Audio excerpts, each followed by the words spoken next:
തിരുവമ്പാടി ഗ്രാമപഞ്ചായത്തിലെ ചേപ്പിലങ്ങോട്ട് ഇരുവഴിഞ്ഞി തീരത്ത് പാർക്കിന് സാധ്യത തെളിയുന്നു. എല്ലാ പ്രായക്കാർക്കും ഉപയോഗപ്പെടുത്താനുള്ള ബഹുമുഖ പദ്ധതിക്കാണ് സാധ്യത തെളിയുന്നത്.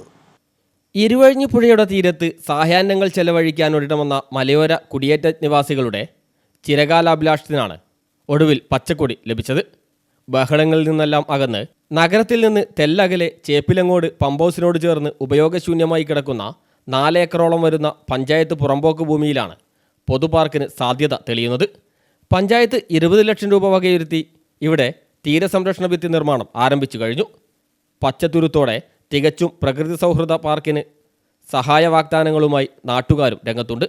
മലയോര ഫാം ടൂറിസം പദ്ധതിയുടെ സാധ്യതകളും ഉപയോഗപ്പെടുത്തി ഇക്കോ ടൂറിസത്തിന് കൂടി ഉതകുന്ന പദ്ധതിയാണ് പഞ്ചായത്ത് അധികൃതരുടെ ഭാവനയിലുള്ളത്.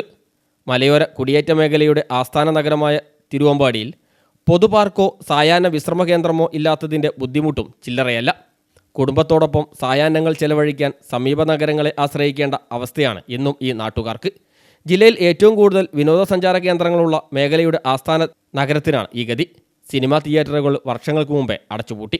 സാംസ്കാരിക നിലയത്തിൻ്റെ പ്രവർത്തനമാവട്ടെ ഭാഗികം. റഫറൻസ് സൗകര്യങ്ങളോടെയുള്ള ആധുനിക ലൈബ്രറി വേണമെന്ന അക്ഷരപ്രേമികളുടെ ആവശ്യവും ഇനിയും സാക്ഷാത്കരിക്കപ്പെട്ടിട്ടില്ല. സ്കൂൾ ഗ്രൗണ്ടുകളല്ലാതെ പൊതുമൈതാനവുമില്ല. കഴിഞ്ഞ പഞ്ചായത്ത് ഭരണസമിതി ടൗണിൽ നിന്ന് തെല്ലകലെ പാതിരാമണ്ണിൽ പുറമ്പോക്ക് ഭൂമിയിൽ കളിസ്ഥലം നിർമ്മിക്കാൻ പദ്ധതിയിട്ടിരുന്നെങ്കിലും തുടർ നടപടികളും ഉണ്ടായില്ല. ഇതിനേക്കാൾ എന്തുകൊണ്ടും അനുയോജ്യമായ നഗരത്തോട് ചേർന്ന് കിടക്കുന്ന ചേപ്പിലങ്കോട് പ്രദേശത്തെ സാധ്യതകൾ ഉപയോഗപ്പെടുത്താനാണ് പദ്ധതി.